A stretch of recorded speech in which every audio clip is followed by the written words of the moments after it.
parole de la vie éternelle. Le Seigneur me l'adresse. Parole de paix et de reconfortement qui apporte au cœur le repos. Seigneur, tu as les paroles de la vie. Seigneur, tu as des paroles de joie, paroles de rafraîchissement éternel, paroles pleines de gloire.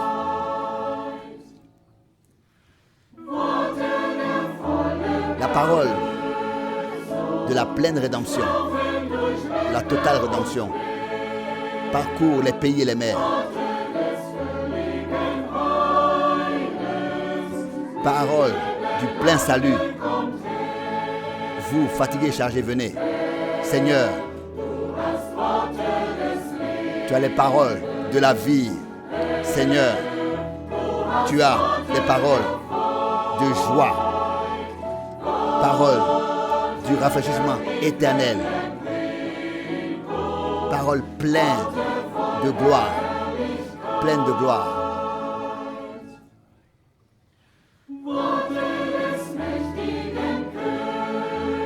La parole du roi puissant fortifie la foi pendant la marche. Parole de la demeure éternelle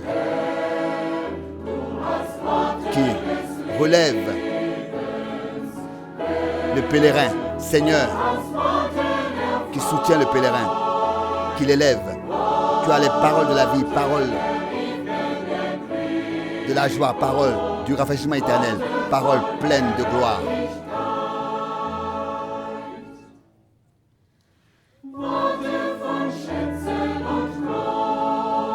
Paroles pleines de trésors et de paroles des couronnes, des vêtements éclatants purs, blancs. Paroles de l'agneau vainqueur, riche en victoire, couronné avec honneur et gloire. Parole éternelle, parole pleine de joie, parole du rafraîchissement éternel, parole pleine de gloire.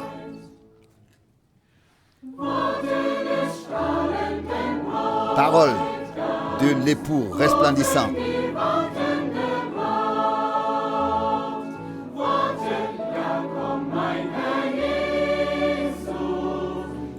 La parole qui appelle l'épouse, qui attend. Parole, oui, qui dit oui, viens Seigneur Jésus. Allant à sa rencontre avec cri de joie. Seigneur, tu as les paroles de vie, paroles de joie, paroles du rafraîchissement éternel, paroles pleines de gloire.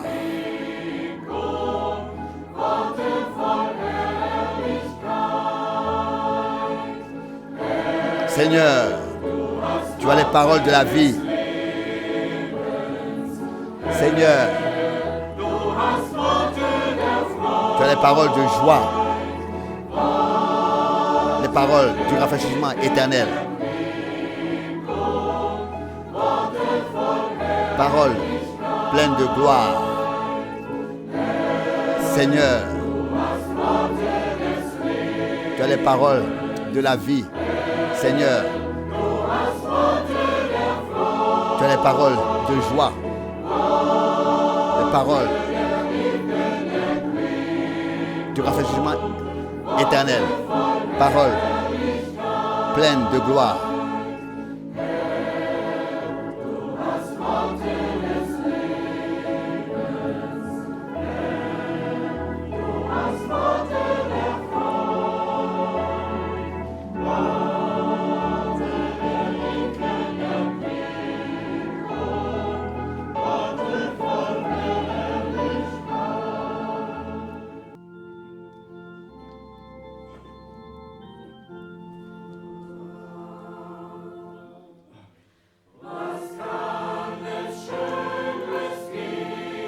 Qu'est-ce qui peut exister de mieux? Et qu'est-ce qui peut être plus beau que de consacrer et donner notre vie entièrement au Seigneur dans la foi? J'aime mon Sauveur. J'aime mon Sauveur. Mon Sauveur. Son nom. Son nom est si doux pour moi. Est si doux pour moi.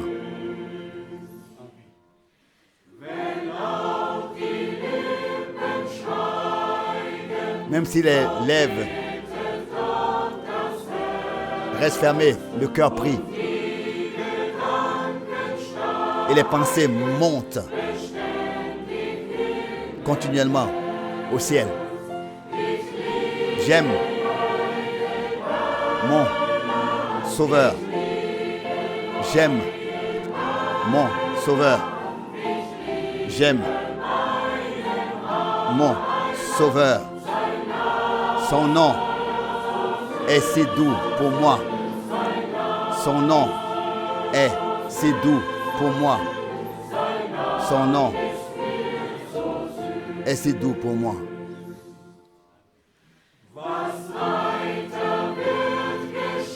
Ce qui va arriver, je ne veux pas l'imaginer maintenant.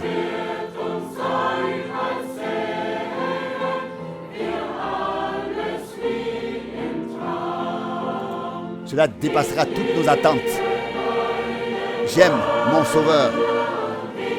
J'aime mon Sauveur.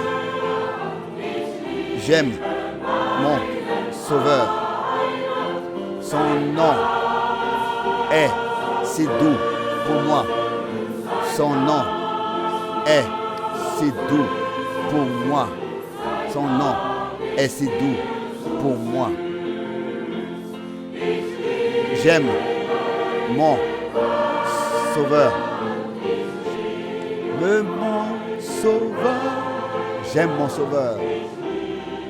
J'aime mon Sauveur. Son nom est si doux pour moi. Son nom est si doux pour moi. Son nom est si doux pour moi.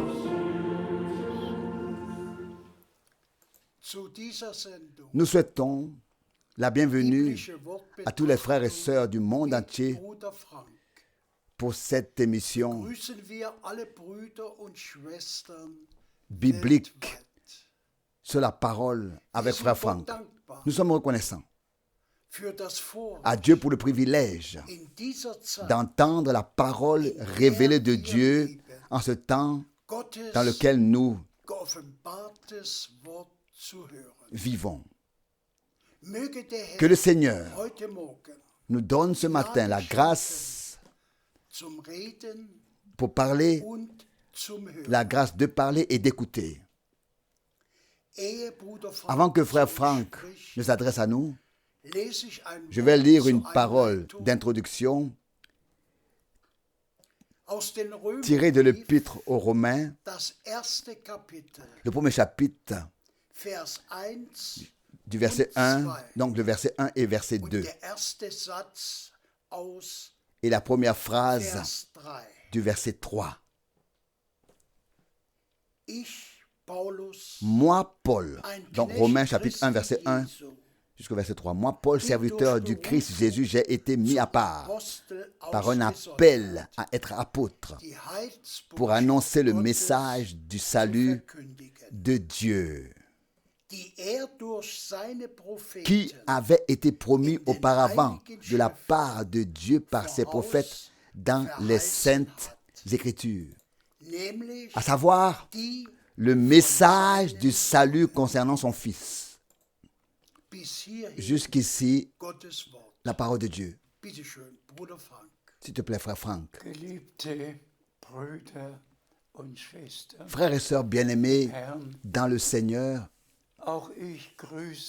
Je vous salue, moi aussi, au nom précieux et saint de notre Seigneur Jésus-Christ.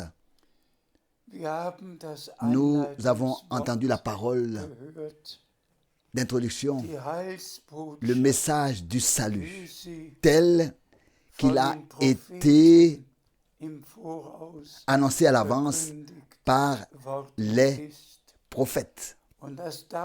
Et cela, on peut, pour ne pas dire qu'on doit le souligner à nouveau à chaque prédication,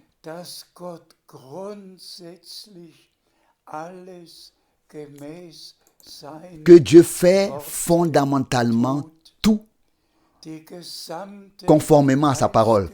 Toute l'histoire du salut et aussi l'histoire ont été annoncées à l'avance. Et c'est ainsi que tout se déroule et se produit. Et je tiens tout particulièrement à dire et mettre l'importance là-dessus que le Nouveau Testament a commencé avec la promesse de Malachie 3, verset 1. Voici, j'envoie mon messager devant moi. Et que aussi le Nouveau Testament, l'Église du Nouveau Testament, se termine exactement de la même manière. Voici que je vous envoie le prophète Élie, avant que n'arrive le jour grand et redoutable de l'Éternel. Cette promesse, en tant que dernière, avant le jour du Seigneur, à la fin du jour du salut, notre Seigneur l'a encore clairement souligné dans Matthieu 17. En vérité, Élie vient premièrement et il rétablira toutes choses dans l'état primitif. Et je le dis simplement, dès le commencement de cette observation de la parole de Dieu, il a plu au Seigneur d'appeler frère Branham pour qu'il apporte le message, le dernier message. Et ensuite, il dit avec insistance, non pas que je précéderai la seconde venue de Christ, mais le message précédera la seconde venue de Christ. Lui, le plus grand homme de Dieu de tous les temps, a accompli son mandat. Dieu a confirmé.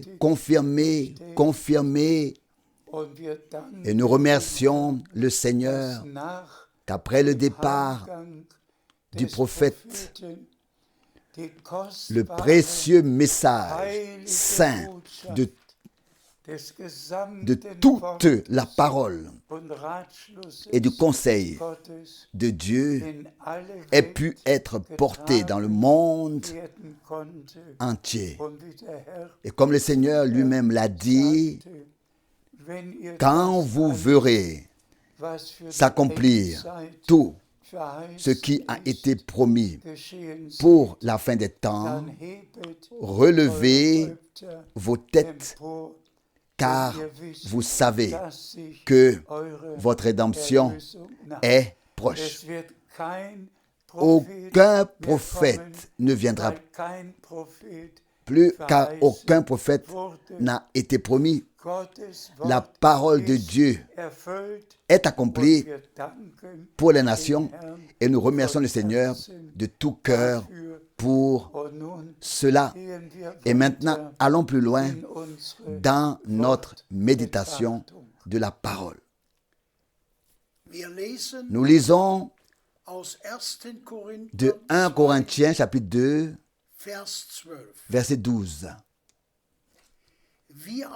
Or, nous avons reçu non pas l'esprit du monde, mais l'esprit qui vient de Dieu, afin de connaître ce qui nous a été donné de Dieu par grâce. Amen. C'est de cela qu'il s'agit.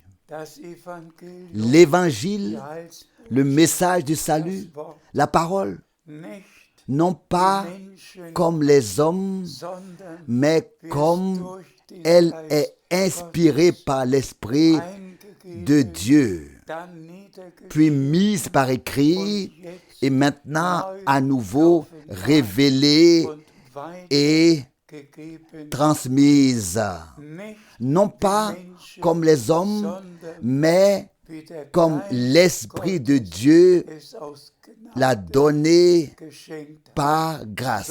C'est ainsi que nous transmettons la sainte parole de Dieu dans sa forme originale. S'il te plaît. Nous lisons dans Luc, chapitre 10, verset 27. Luc, chapitre 10, verset 27. Luc 10, 27. Il répondit, tu aimeras le Seigneur ton Dieu de tout ton âme,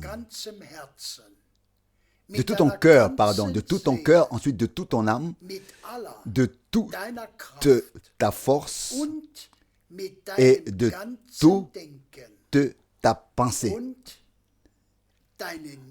et ton prochain comme toi-même. Nous disons Amen à cela. Les 4 choses qui sont énumérées ici, à savoir que nous devons aimer notre Dieu de tout notre cœur, de toute notre âme, de toute notre force. Et ensuite, pour terminer, de toute notre pensée. Permettez-moi de dire cela avec humilité, mais de tout mon cœur, et de poser la question. En qui et par qui ces 4 conditions s'accomplissent-elles? Tous peuvent dire, j'aime Dieu. Mais dans leur pensée, ils passent à côté de Dieu. Ils ne pensent même pas à lui. Ils ne pensent même pas à revenir à ce que Dieu a dit, a réellement dit dans sa parole. À quoi cela me sert-il de dire j'aime Dieu? Si je passe à côté de ce qu'il a à nous dire dans sa parole. Frères et sœurs bien-aimés, disons-le du fond du cœur sans porter de jugement. Le monde entier pense à côté de Dieu, passe à côté de Dieu. Et tous les théologiens enseignent à côté de Dieu. Enseignent en passant à côté de Dieu. Au fond, tout passe à côté de Dieu, à moins que Dieu ne nous fasse grâce et que nous ne revenions à lui et à sa parole. Tous passent à côté de Dieu, afin que Dieu nous fasse grâce de revenir à sa parole avec respect et d'être prêt à ne croire que ce que Dieu a dit dans sa parole et à ne pratiquer que ce qui a été attesté ici dans sa parole. Attesté et témoigné. Observons cette dernière chose de tout notre cœur et faisons-la aussi. Que nous aimions Dieu de toute notre pensée, puis de toute notre âme, de toute notre force et de tout ce que nous sommes et de tout ce que nous avons, que nous aimions Dieu et que dans ses pensées, nous puissions connaître sa parole et savoir qu'elle a été mise par écrit. Ce sont les pensées de Dieu qui ont été écrites dans la parole de Dieu. Et seul celui qui croit, comme l'Écriture l'a dit, honore Dieu et aime Dieu. Donc, non seulement de tout notre cœur, de toute notre âme, de toute notre force, mais à partir d'aujourd'hui, aimons Dieu de toute notre pensée, Dieu de tout notre cœur. S'il te plaît. Nous lisons maintenant dans Matthieu 24. Matthieu 24, le verset 3 et 4. Comme il s'était assis sur le mont des Oliviers, les disciples restés seuls s'approchèrent de lui avec cette question. Dis-nous, quand ces choses arriveront-elles? Et quel est le signe de ton retour et de la fin du monde? Jésus leur répondit, prenez garde que personne ne vous égare. Ces deux versets sont également d'une importance capitale. Tous ceux qui étaient en Israël le savent. Lorsque l'on se trouve sur le mont des Oliviers, on regarde à travers Gethsémani jusqu'au mont du temple et on a tout Jérusalem devant soi. Et les disciples s'approchèrent de notre Seigneur, s'assirent avec lui et l'interrogèrent. Ils ont demandé à Jésus, à qui poses-tu des questions aujourd'hui?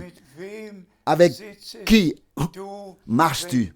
Avec qui t'assieds-tu quand tu parles de la fin des temps? À partir de maintenant,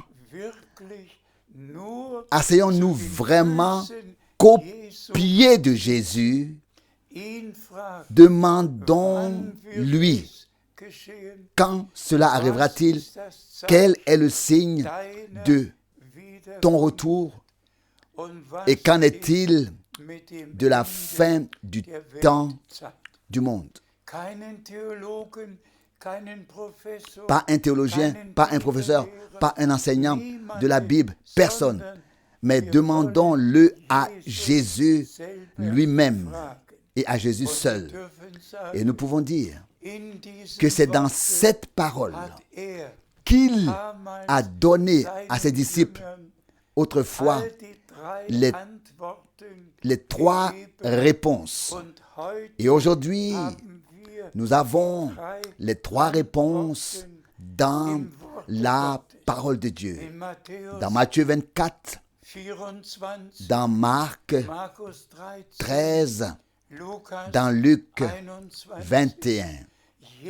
Chaque question a reçu une réponse et se trouve dans les Saintes Écritures.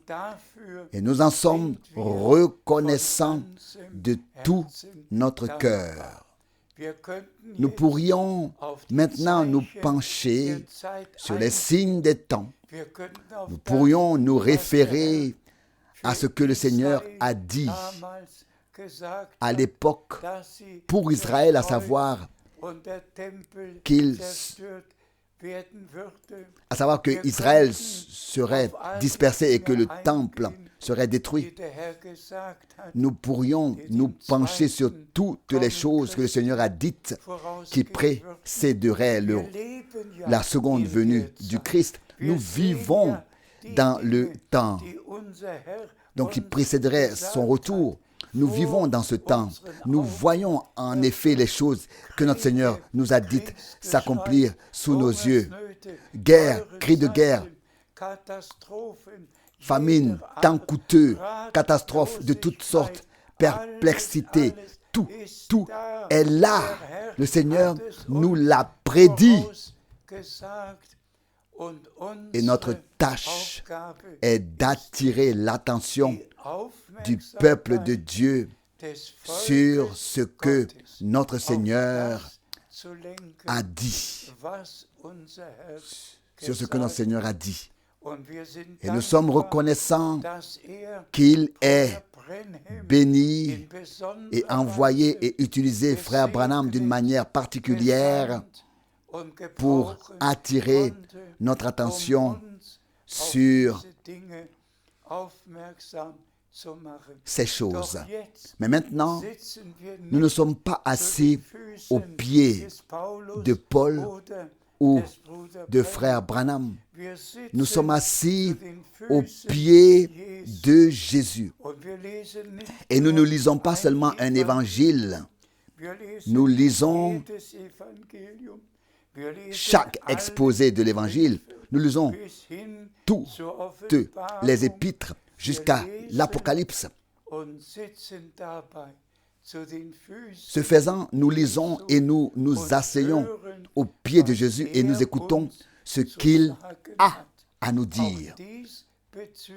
Dans ce domaine aussi, la parole est valable, que nous aimons le Seigneur notre Dieu de tout notre cœur et de toute notre âme, avec toute notre pensée, qui doit être entièrement dans la Bible. Toute notre pensée doit être entièrement dans la Bible. Que la gloire soit offerte à notre Dieu. S'il te plaît, nous lisons dans 1 Corinthiens chapitre 15, 1 Corinthiens chapitre 15,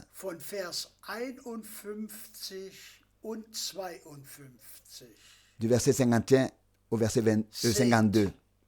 Verset 51. Voici, je vous dis un mystère. 1 Corinthiens 15, verset 51.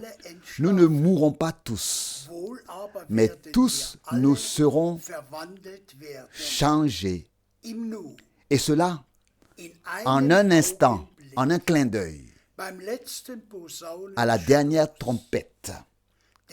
Car la trompette sonnera. Et aussitôt les morts ressusciteront incorruptibles et nous serons changés. Loué soit notre Seigneur. Qu'avons-nous lu dans Matthieu 24, verset 2? Prenez garde que personne ne vous égare. Et cela en rapport avec le thème du retour de Jésus-Christ, notre Seigneur. Prenez garde que personne ne vous égare, car on dira que le Christ est ici et que le Christ est là. beaucoup de faux prophètes et de faux Christ apparaîtront et présenteront leurs enseignements comme un homme maintenant qui se fait passer pour un prophète depuis peu. Je ne veux pas m'étendre sur ce sujet. Non, veillez à ce que personne ne vous égare. Je remercie Dieu de ce qu'il est écrit que les élus ne peuvent pas être séduits. Les élus sont la propriété sainte de Dieu et ils aiment Dieu de tout leur cœur, de toute leur âme et de toute leur force et de toute leur pensée. Le retour de notre Seigneur aura lieu comme il nous est décrit avec précision dans plusieurs passages bibliques. Si quelqu'un dit que le Christ est ici ou là, n'écoutez pas du tout et ne recevez pas du tout de telles personnes. Remercions donc le Seigneur qui reviendra chercher les siens et les morts en Christ ressusciteront premièrement et nous qui vivons, nous serons changés car ce corps mortel revêtira l'immortalité. C'est la sainte parole de Dieu et c'est ainsi que nous la croyons. S'il te plaît, nous lisons dans 1 Pierre chapitre 1, 1 Pierre chapitre 1, le verset 14 jusqu'au verset 16. 1 Pierre chapitre 1, verset 14. Comme des enfants de Dieu, obéissant, ne vous conformez pas aux convoitises que vous aviez autrefois quand vous étiez dans l'ignorance. Mais puisque celui qui vous a appelé est saint, vous aussi soyez saints dans toute votre conduite selon son modèle. Amen. Frères et sœurs, c'est une parole précieuse et elle s'adresse à nous tous. Maintenant, nous devons oublier notre propre pensée, nos propres pensées et nous laisser réellement insérer dans la parole et dans la volonté de Dieu. Je ne dis pas cela pour me mettre en avant d'une quelconque manière, mais je viens d'un foyer de croyants, d'une famille croyante. J'ai pu consacrer ma vie au Seigneur très tôt, dès l'âge de 14 ans, et je peux dire que la consécration est restée tout au long de ma vie. Vraiment. Je n'ai pas dansé une seule danse. Je n'ai pas fumé une seule cigarette. Je ne me suis même pas assis à la table avec une bière, avec les moqueurs, etc. J'ai vraiment consacré ma vie au Seigneur par la grâce de Dieu. Et c'est pourquoi je peux dire à tous, je n'ai jamais vu un film de ma vie.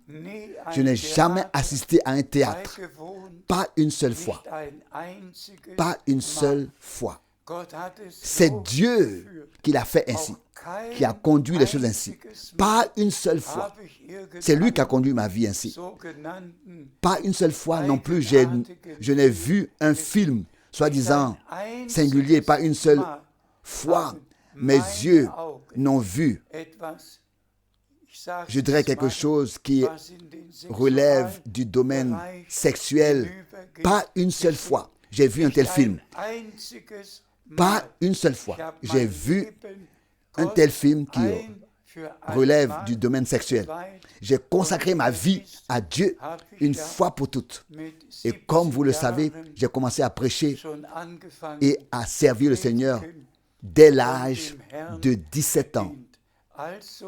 Donc, le temps est donc venu pour nous de renoncer au monde, à la convoitise du monde, aux choses et aux désirs mondains, de consacrer entièrement notre vie à Dieu. Et comme il a dit lui-même dans cette parole, nous devons être saints comme il était saint. Être consacré à Dieu, être soumis à Dieu, être donné à Dieu à tout égard, dans tous les domaines de notre vie. Et c'est là qu'intervient la parole, selon laquelle nous devons honorer Dieu de toute notre pensée. Penser comme il pense, croire comme il l'a dit dans sa parole.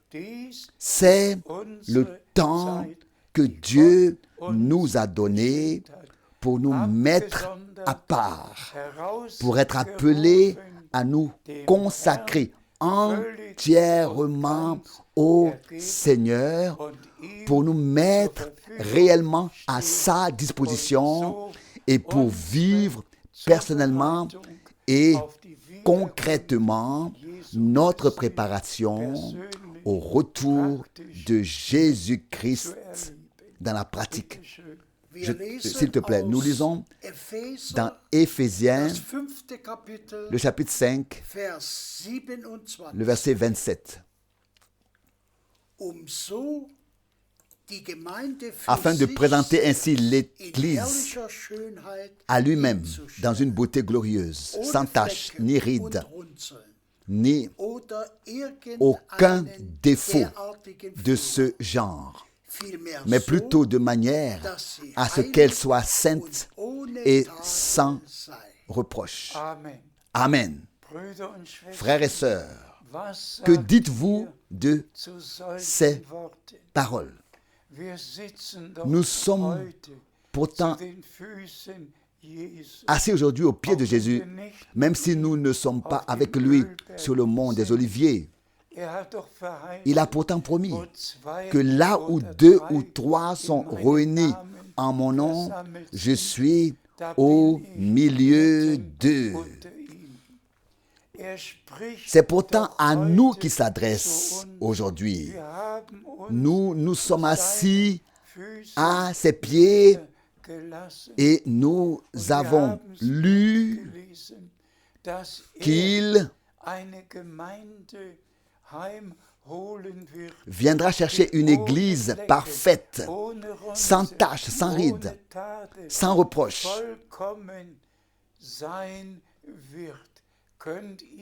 qui sera parfaite. Pouvez-vous croire cela? Je le crois parce que Dieu l'a dit ainsi. Et c'est pourquoi nous pouvons toujours nous glorifier de la puissance du sang de l'agneau de Dieu. Le sang de la nouvelle alliance a offert un sacrifice parfait, un pardon total, une délivrance totale, une rédemption totale, une réconciliation totale. D'enfants d'hommes, nous sommes devenus des enfants de Dieu.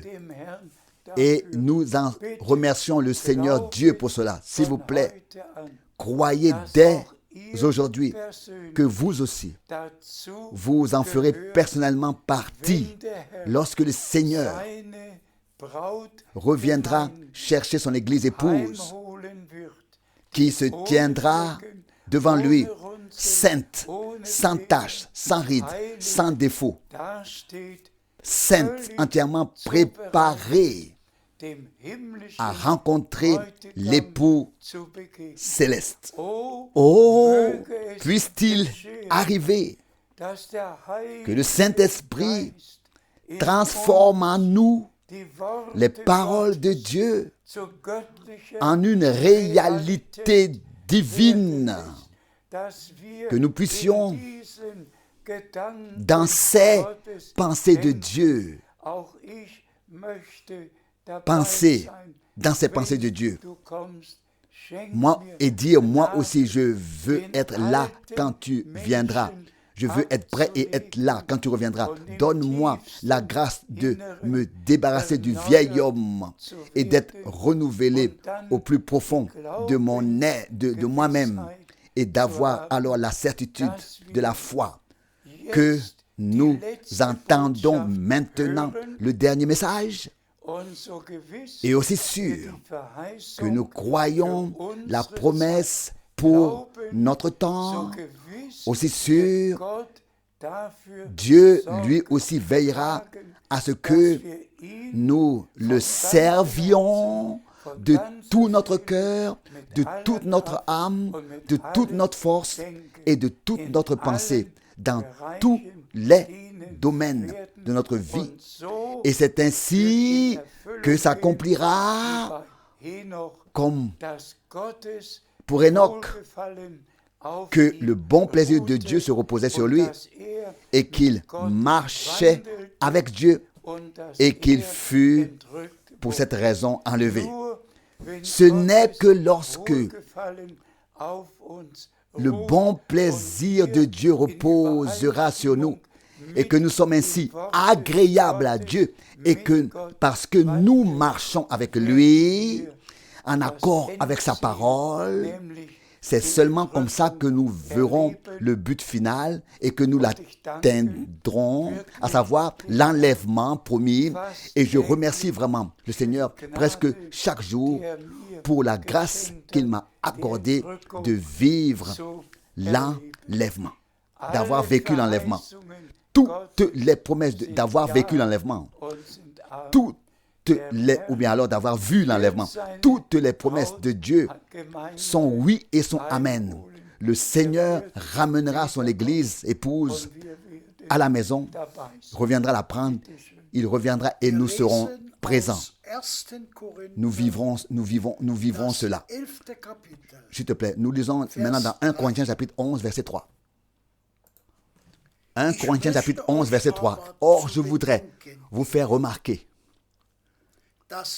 que la tête de tout homme, c'est Christ, mais que la tête de la femme, c'est l'homme.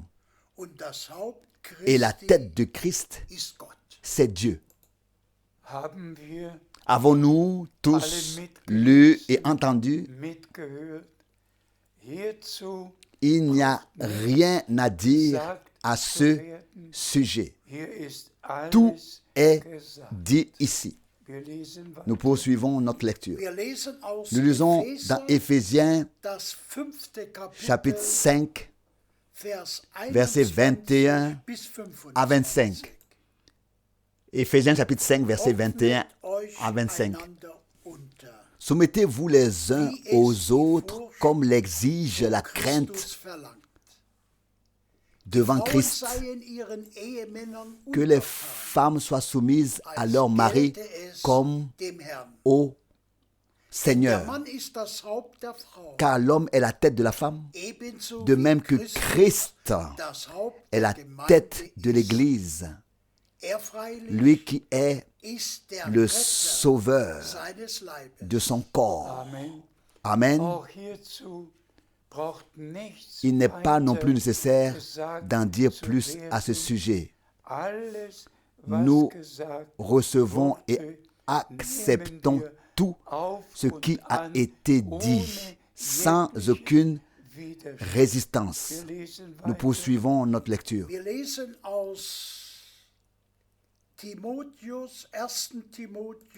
Nous lisons dans Timothée, 1 Timothée, le chapitre 2, du verset 11 au verset 15. Que la femme cherche à être instruite en écoutant en silence, en toute soumission. En revanche, je ne permets à aucune femme d'enseigner ou de dominer sur l'homme. Non, elle doit rester dans une réserve silencieuse. Car Adam a été formé le premier, Ève ensuite. Ce n'est pas non plus Adam qui s'est laissé séduire, mais c'est la femme qui, en se laissant séduire, est tombée dans la transgression.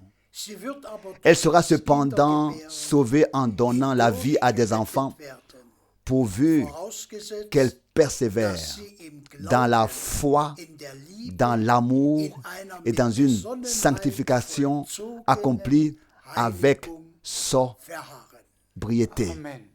Amen. Là encore, il n'est pas nécessaire d'en dire plus. Chères sœurs, recevez et acceptez tout comme c'est écrit.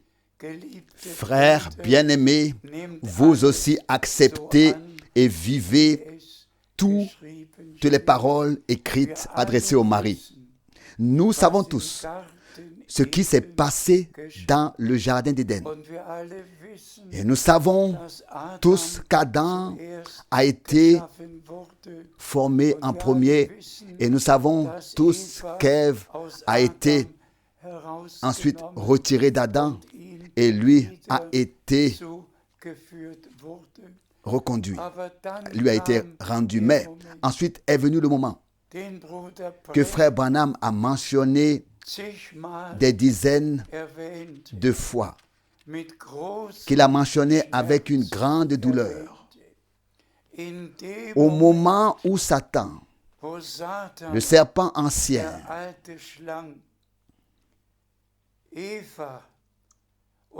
a pris Ève sous son influence pour remettre en question ce que Dieu avait dit à Adam.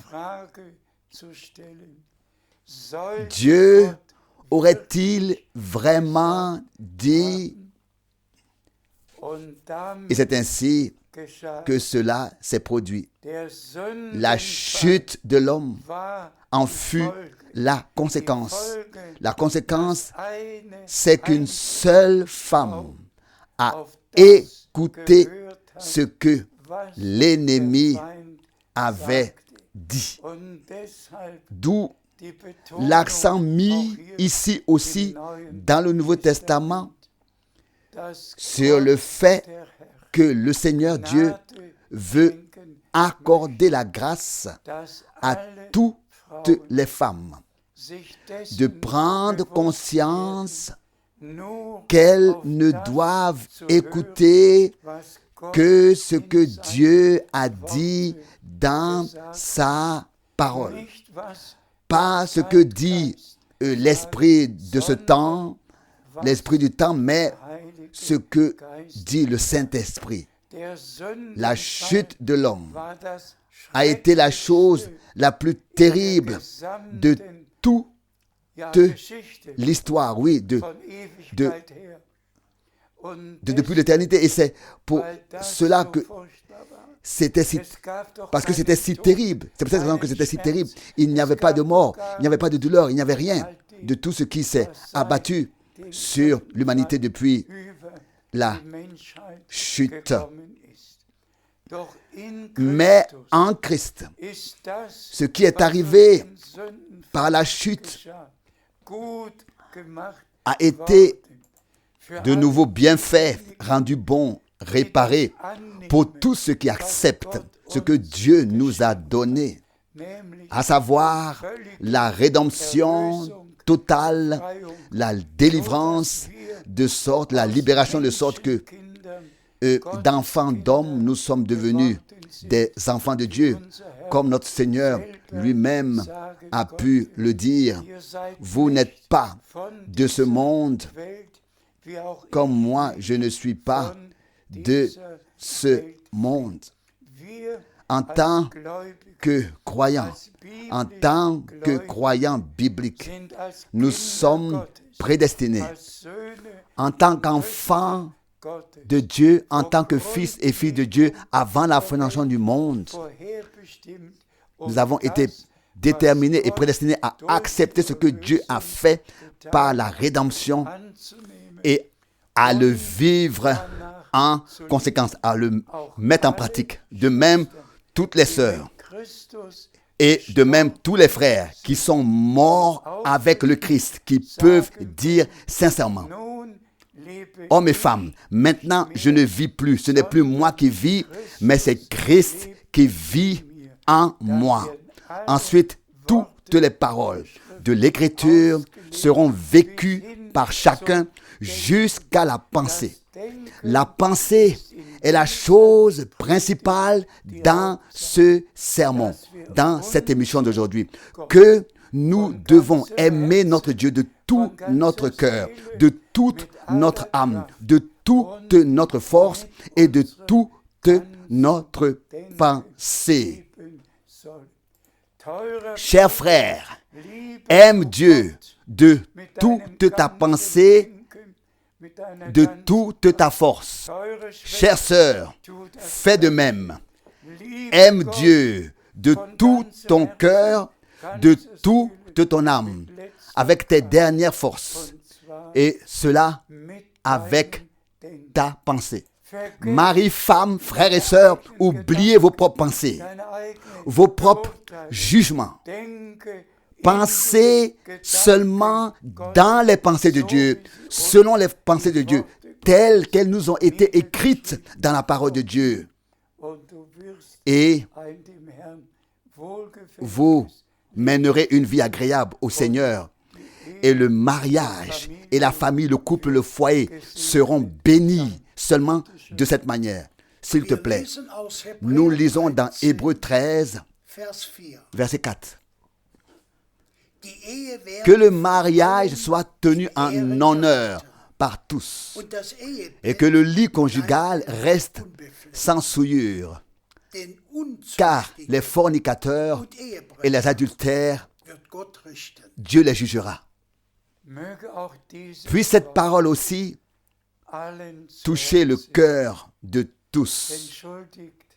Pardonnez-moi si j'utilise une expression qui n'a pas sa place ici. Mais les Saintes Écritures le disent, que l'homme accomplisse son devoir conjugal envers sa femme et la femme envers son mari. Lisez 1 Corinthiens 7 et d'autres passages bibliques.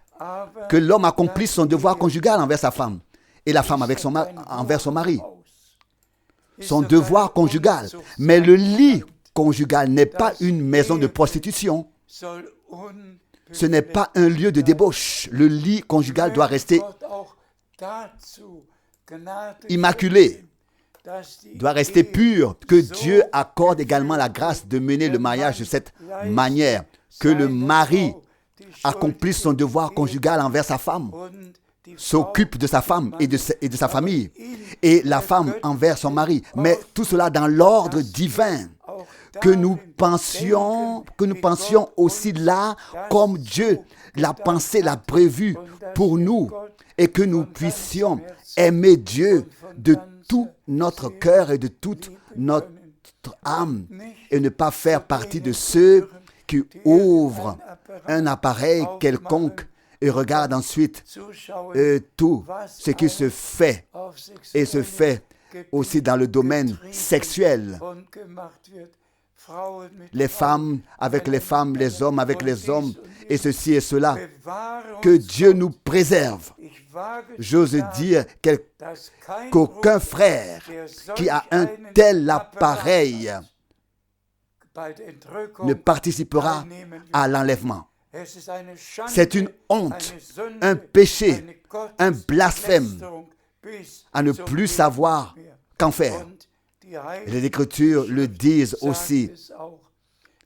L'homme quittera son père et sa mère et s'attachera et aimera sa femme, la nourrira et prendra soin d'elle. Aucun homme ne peut rester chez ses parents, à la maison et fonder une nouvelle famille. Il doit quitter pour toujours sa propre maison, son père et sa mère, et doit fonder sa propre famille et pourvoir aux besoins de sa famille. Pourvoir aux besoins de sa famille. Sur ce point aussi, chaque mari, chaque homme doit penser comme Dieu l'a dit dans sa parole. Et ce n'est qu'alors que le mariage fonctionnera. S'il est observé conformément à la parole de Dieu. L'homme n'appartient plus à son papa, n'appartient plus à sa maman. L'homme appartient à sa femme et à la famille qu'il vient de fonder et doit pourvoir à ses besoins. Pour cela aussi, que Dieu nous fasse la grâce, que vraiment tout, frères et sœurs, que dans tous les foyers, dans tous les mariages, dans toutes les familles, l'ordre de Dieu soit rétabli, que nous ne portions et ne fassions plus rien de condamnable, mais que nous puissions, avec tout ce que nous faisons, pouvoir subsister devant Dieu et mener une vie qui lui soit, et pour cela il faut mener une vie qui lui soit agréable. S'il te plaît, nous lisons comme dernier passage biblique Romains 15, verset 16. Romains 15, verset 16. Je dois en effet être un ministre de Jésus-Christ pour les païens et comme tel accomplir le service de la sacrificature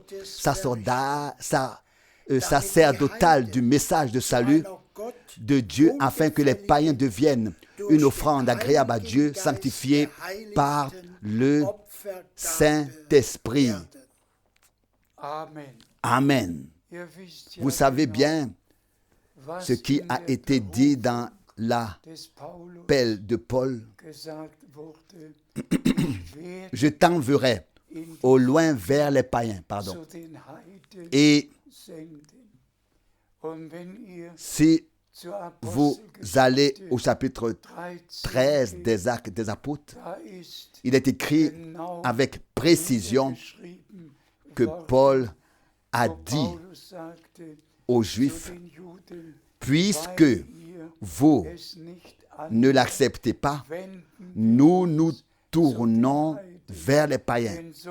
Car c'est ainsi qu'il est écrit, je t'ai fait devenir la lumière des nations. Mais Paul ne voulait pas seulement que les gens deviennent croyants. Il voulait que les croyants puissent être, il voulait que ceux qui ont cru puissent être présentés au Seigneur, que les croyants soient prêts pour le retour de Jésus-Christ. Pas seulement avoir cru, mais pouvoir être présenté au Seigneur Jésus-Christ. Et que ainsi son travail dans le royaume de Dieu n'ait pas été en vain, mais qu'une église épouse, disons-le, agréable au Seigneur, soit amenée des nations païennes. Et frères et sœurs, le Seigneur n'a-t-il pas dit dans Matthieu 24, le message de salut du royaume de Dieu sera prêché à toutes les nations. Frère Branham n'a-t-il pas dit, ce dernier message sera répandu sur toute la terre Nous ne pensons pas seulement au 11 juin 1933. Je pense aussi au 11 juin 1958, lorsque l'homme de Dieu m'a dit à Dallas, Texas, frère Frank, tu vas retourner en Allemagne avec ce message. Et je pense à son immense déclaration à Zurich, également en juin 1955, alors qu'il disait, j'ai vu l'aigle allemand survoler l'Afrique, puis le monde entier, pour apporter le dernier message. Et tous savent que les extrémités de la terre ont été atteintes. Personnellement, je n'ai pu prêcher que dans 165 pays. Mais le message de la fin des temps a pénétré et est arrivé dans tous les pays de la terre. Et l'Écriture s'est accomplie sous nos yeux. Et c'est pourquoi nous remercions le Seigneur. Et nous disons, comme il est écrit, que le Seigneur Dieu ne tarde pas à accomplir la promesse de son retour, mais qu'il attend jusqu'à ce que les derniers soient entrés. Nous remercions le Seigneur Dieu de ce que de tous les peuples, vraiment de tous les peuples, de toutes les langues et de toutes les nations, le peuple de Dieu, les premiers-nés, tous les fils et toutes les filles de Dieu, tous ceux qui font partie de l'Église épouse, ont été appelés à sortir et tous s'assiedent aux pieds de Jésus. Non aux pieds d'un homme qui dit soudain, je suis maintenant le prophète. C'est un menteur, mais ce n'est pas un prophète. Non, n'écoutez personne et n'écoutez rien. Le dernier prophète est venu, a accompli son ministère et est rentré dans la gloire. Et le message qui devait précéder la seconde venue du Christ a maintenant été apporté comme précurseur. Mais vous le savez tous, même si j'ai pu faire le voyage à Zurich maintenant le 10 juillet, vous le savez, et à cette occasion, je voudrais saluer tout le monde en Suisse, en Autriche, dans tous les pays voisins et aussi dans le monde entier. Mais mon mandat de voyager est terminé. Ma mission est accomplie. Et maintenant, les anciennes prédications de Frère Branham des années 60 et les nôtres des années 80 sont diffusées 3 fois par semaine dans le monde entier et tous peuvent entendre ce que l'Esprit a à dire aux églises. Et tous ceux qui sont de Dieu se laissent interpeller et corriger personnellement et disent, Seigneur bien-aimé, moi aussi, je voudrais que ton bon plaisir repose sur moi pour pouvoir t'être agréable et que chaque sœur puisse dire, bien-aimé Marie, je veux vivre avec toi selon la parole de Dieu. que aussi pour chaque mari, cela se réalise et qu'il puisse dire, ma bien-aimée femme, je veux t'aimer de tout mon cœur, comme le Christ a aimé l'Église, la nourrit et prend soin d'elle, que tous les deux se rencontrent vraiment avec la parole de Dieu dans la bouche, non pas avec des reproches, mais que dans leur bouche, ce soit seulement la parole de Dieu qui soit à entendre. Pas d'accusation et de reproches, mais qu'ils s'embrassent ensemble, qu'ils se serrent dans les bras.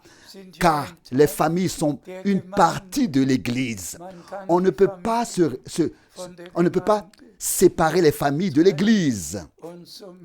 Elles sont une partie de l'Église. Et ainsi que Dieu fasse grâce pour que là, dans les familles, tout soit rétabli. Et aussi à tous les jeunes, et à tous les adultes, et à tous les frères, et à toutes les sœurs. Vraiment, en nous tous et à nous tous, que chaque parole de Dieu qui nous a été adressée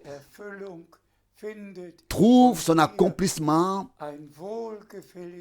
femme, mari, enfant, et que nous puissions être une propriété agréable à notre Seigneur. Car nous savons que l'enlèvement peut se produire à tout moment. À tout moment. Tout est accompli jusqu'à présent et nous remercions le Seigneur pour chaque jour que nous pouvons encore vivre. Alors, encore une fois,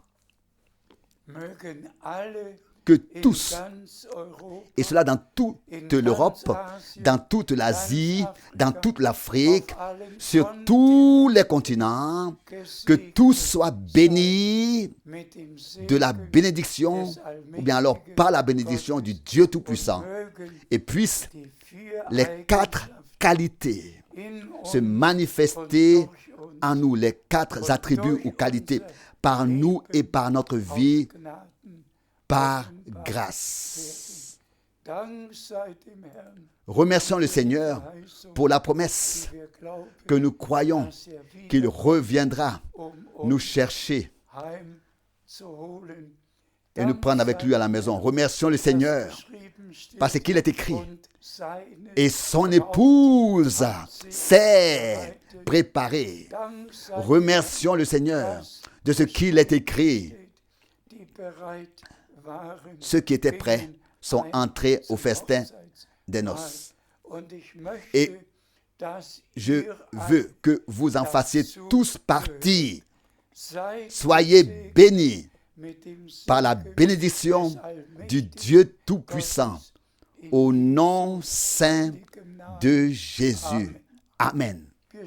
Nous nous levons encore pour la prière. Frère Borg va encore remercier. Père Céleste, nous te remercions pour ta précieuse parole que nous avons entendue ce matin. Ta parole est esprit et vie. Ta parole est efficace. Ta parole accomplit et produit l'effet pour lequel elle est envoyée en ceux qui la croient et la reçoivent. Nous te remercions. Tu nous as donné la grâce de parler ce matin. Et tu as donné la grâce aussi d'écouter. Bénis tous les auditeurs de ce matin qui ont entendu ta parole. Tous les frères et sœurs du monde entier. Nous te remercions pour ce dernier message. Seigneur, nous croyons ce que disent les Écritures. Je te rends grâce au nom merveilleux de Jésus. Amen. Amen.